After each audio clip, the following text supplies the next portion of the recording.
Olá, estamos aqui com o projeto Explorando o Espiritismo, a minha relação com o mundo, dando continuidade ao tema do mês. Hoje estamos com o último episódio do mês.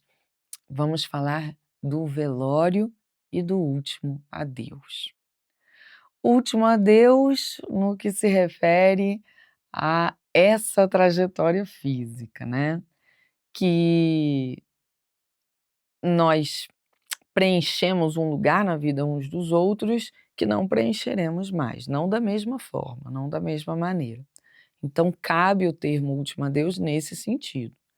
Mas a vida é eterna, então, na verdade, o último adeus não existe, né. Eu me despeço de você agora, mas depois a gente se encontra no plano espiritual ou em outra encarnação e assim vai.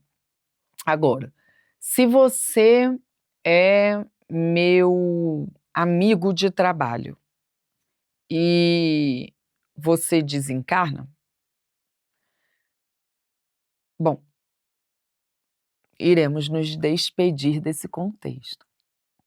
Porque por mais que a gente vá se unir novamente em outra encarnação, não vai ser no mesmo contexto, entende? Talvez sejamos pai, filho, amores, ou amigos novamente, mas o trabalho não vai ser o mesmo, as épocas não vão ser as mesmas, nossa personalidade não vai ser a mesma, as experiências, o cenário, entende? Então, quando a gente se despede de uma mãe, de um pai, de um filho nessa trajetória, sim, nós iremos nos reencontrar, mas esse contexto realmente acaba aqui. Por isso que é natural que a gente, sinta saudade, que a gente lamente esse fim, quando é uma relação boa, quando é uma relação gostosa, porque tudo que é bom a gente quer continuar, né. "Poxa, foi tão gostoso ter você como mãe, foi tão gostoso ter você como filho, gostaria de continuar isso, que pena ter que interromper". É natural essa lamentação. Mas a gente vai entendendo que o amor transcende esses cenários, né, não importa se você vai estar como meu filho, como minha amiga, como minha mãe, como meu irmão, não importa, o que importa é que eu te amo e estar com você sempre vai ser muito prazeroso, em qualquer circunstância. Você me teve como mãe, você terá outras mães, mas seguirei te amando com a mesma profundidade que te amo, e você poderá sempre contar comigo. Agora, nesse contexto, o momento da morte física é o último adeus. Ao contexto, entende? É o adeus ao contexto.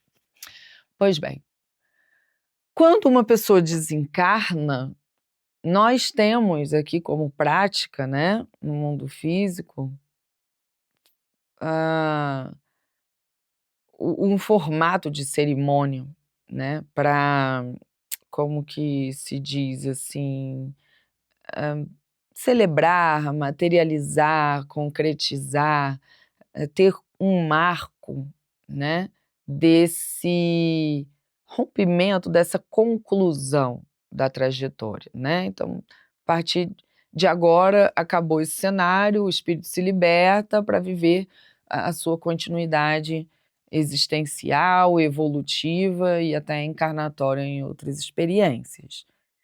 E aí a gente tem esse hábito então de concretizar através de cerimônias, né. Nós aqui, brasileiros, temos dentro dos nossos padrões, né, generalizando, porque temos outras práticas, outras crenças e assim vai, mas temos como um modo normal de conduzir o desencarne a realização de velório, né. Eh, Onde a gente convida as pessoas a se reunirem no local onde aquele corpo será enterrado ou cremado, e as pessoas vão até lá para compartilhar suas lamentações, né, desejar força, oferecer ajuda àqueles que estão em sofrimento, E aí vai, né, de cada família, de cada grupo, o tipo de cerimônia que faz. Alguns rezam, alguns fazem leitura do evangelho, alguns chamam, líderes religiosos para colaborarem naquele momento, alguns fazem festa, né, trazem a música, trazem a alegria. O velório é exatamente um momento em que a gente materializa essa despedida. E o interessante é que o espírito já não está mais naquele corpo, e a gente tem o hábito de colocar o corpo ali, né. Ok, a gente está materializando ali que, ó, acabou, esse contexto acabou, esse corpo não será habitado mais por esse espírito, esse corpo vai passar por uma transformação, como a matéria passa, os organismos passam. E às vezes a gente vai no velório e se apega àquele corpo, né, quer dizer, é como se aquele corpo fosse o espírito, e o espírito estivesse morto. É interessante quando a gente vê um corpo de um espírito que desencarnou, porque é muito nítido o cenário, o fato de que não há mais vida ali. Muda toda a configuração daquele corpo. A gente até tenta maquiar o corpo para tentar trazer uma saúde, uma vida, que não existe mais. O espírito já não está mais vinculado àquele corpo.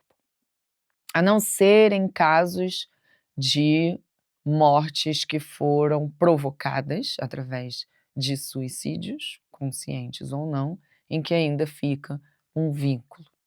Esse é um tema que a gente estuda no estudo sistematizado da doutrina espírita, que eu sempre convido quem não fez a fazer, porque requer o entendimento de uma série de camadas do funcionamento da relação espírito-corpo físico, perispírito, laços fluídicos, desenlaces, fluido vital, tem tanta coisa envolvida que a gente não consegue num episódio aqui de 15 minutinhos explicar, ok?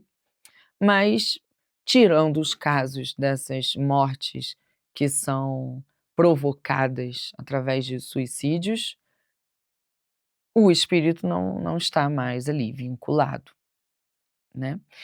E a gente pode usar desse mecanismo do velório como uma celebração de gratidão, e que é o ideal, que a gente consiga trazer um clima elevado, um clima gostoso, porque o espírito que desencarna também sente essa dor da despedida, o luto de: "Poxa, aquele contexto acabou", a saudade das pessoas que ama. Então, o espírito também está vivendo o seu momento emocional. E imagina como fica doloroso para ele se apresentar num ambiente em que todos estão revoltados, tristes, chorando, dizendo: "Como você foi embora? Fica, eu não vou suportar". Nossa, é é uma tortura, né, que a gente faz com o espírito. Ele também está em sofrimento.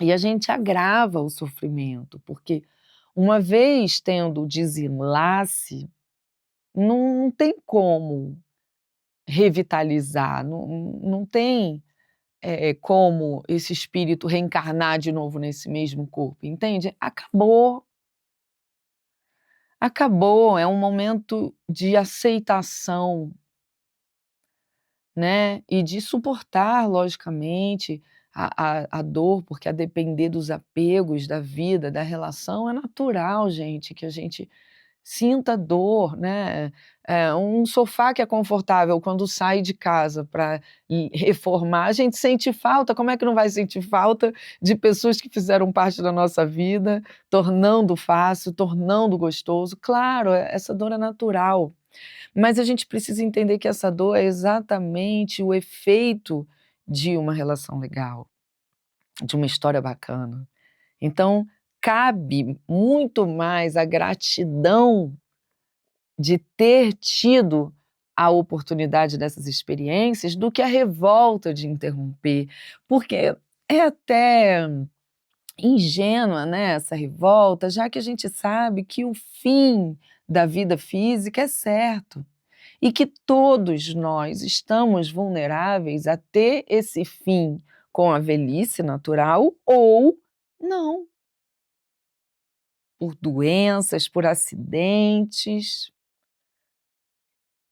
Nós ainda tratamos como se fosse uma tragédia, né, uma exceção, coisas que fazem parte da nossa história. São muito mais naturais do que a gente trata, né. É claro que a gente não deseja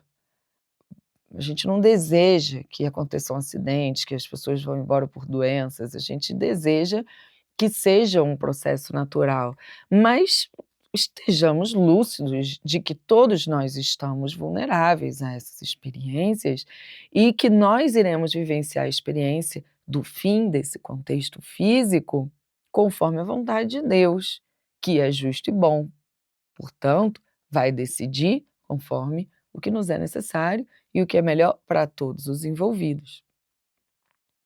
A proposta, então, é que esse momento em que a gente celebra, que a gente materializa, que a gente concretiza, o fim dessa trajetória física, seja um momento que nos fortaleça exatamente nessa hora da dor, né. Então, que legal ter ao nosso redor aqueles que nos amam, que vêm nos dar um abraço, que vêm nos dar um beijo, que vêm desejar o melhor, que vêm oferecer sua ajuda. Quando você for convidado a ir celebrar esse momento, se pergunte o que você vai levar. Você vai levar mais dor? Você vai agravar a situação? Você vai levar problemas? Ou você vai colaborar, contribuir para o fortalecimento e o redirecionamento dos que ali estão envolvidos, inclusive do irmão ou da irmã que desencarnou? Façamos desse momento um momento de respeito a uma passagem onde o espírito se despede daqui e se reencontra com tantos outros que o amam, estavam ali esperando também com saudade. E daqui a pouco, esse espírito vai se despedir deles e vai vir para cá, para outros que estão ali ansiando recebê-los. E essa é a natureza da vida espiritual. O adeus precisa ser transformado num diálogo de reconhecimento da história vivida, de gratidão pelas oportunidades e de um até logo, porque eu sei que iremos nos reencontrar, que podemos nos reencontrar. Saibamos interagir com a vida conforme a vida verdadeiramente é, nos desprendendo dessas fantasias, desses paradigmas que nós criamos, desses conceitos que mais negam as verdades do que a gente vive do que reforçam. E saibamos entender que quando há esse momento do rompimento, é porque acaba a necessidade do trabalho daquele espírito neste contexto em que ele estava inserido. Você acha que o espírito, quando aposenta, para de trabalhar? Ele está sempre sendo chamado ao trabalho. Aquele que se recusa a continuar trabalhando com projetos beneficentes ao próximo, né, porque é o ideal, né. Se nós temos a consciência de que os nossos talentos colaboram e contribuem com o mundo e com as necessidades do próximo, por que que ao aposentar eu não me dirijo a esses trabalhos? Logicamente, a depender das possibilidades das minhas forças. Mas há também o trabalho em que a gente precisa, voltar a nossa energia para o nosso lar, cuidar do nosso lar, cuidar dos que precisam da gente. aquela atenção que você não conseguiu, aquele tempo disponível que você não tinha com seus filhos, mas você passa a ter com os seus netos, ou para ajudar seus filhos em alguma coisa agora. Mesmo que você esteja adoecida e esteja acamado ou numa cadeira de rodas ou não consiga se movimentar muito, se você ainda está em vida, ainda há algum direcionamento mental do espírito, consciente ou não, em exercitar seus aprendizados, porque quando acaba o aprendizado, Deus nos leva, a vida cessa, a vida física. Então, quando um espírito é levado ao desencarne, poxa, que legal ele poder concluir o ciclo de provas e expiações. Que legal ele poder parar de viver seus extremos psíquicos e emocionais para se transformar. Que legal ele conseguir concluir seu ciclo de desenvolvimento proposto para essa encarnação. Sei que, por ele ter feito muito bem a mim, eu quero que esse espírito continue no contexto que estava, porque me fortalece.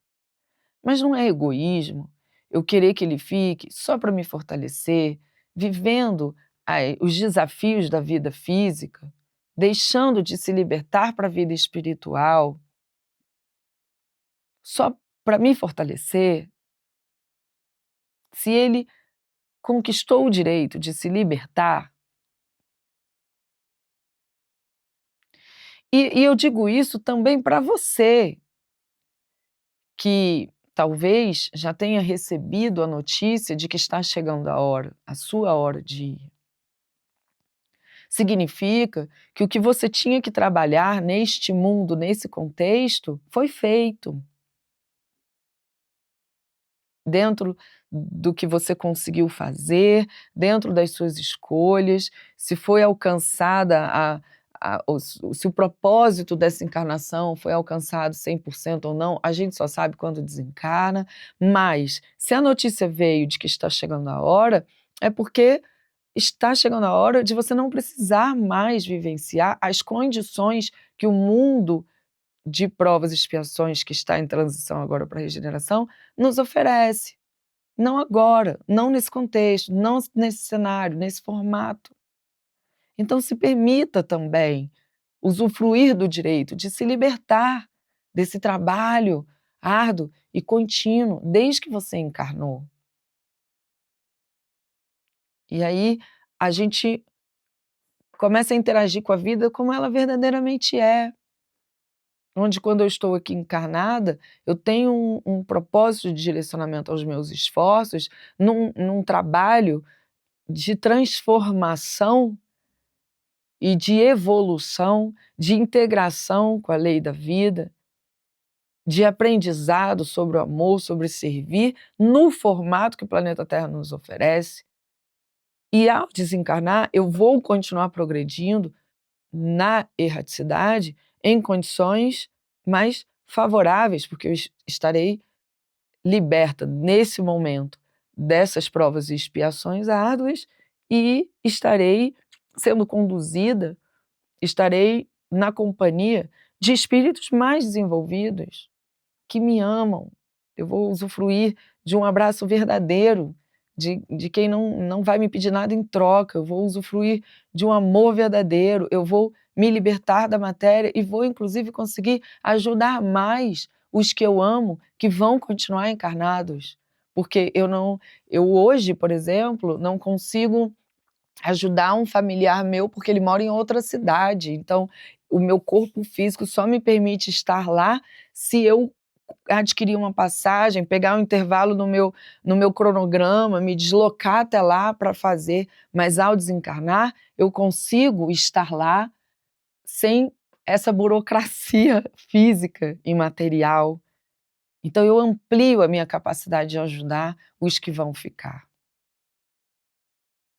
Saibamos viver no mundo, usufruir do mundo, trabalhar no mundo, repousar no mundo, para o nosso desenvolvimento e para o desenvolvimento do próximo. Saibamos nos libertar também dessas necessidades, trabalhando de outras formas na libertação, ao nos desprendermos do corpo físico, através do desencarne, da passagem, da morte, seja lá qual expressão você utiliza para falar que esse momento aconteceu. Vamos nos enxergar como verdadeiras inteligências em desenvolvimento, vamos nos encorajar e nos conciliar com a verdade do que a vida é e do que nós somos frente à vida. Portanto, vamos servir as nossas necessidades, as necessidades do mundo, as necessidades do próximo que Deus nos apresenta e nos solicita o apoio e a ajuda adequada, até que o cenário mude e a gente precise trabalhar em outro lugar, de outra forma, mas sempre continuar vivendo, continuar crescendo e continuar servindo conforme as nossas condições.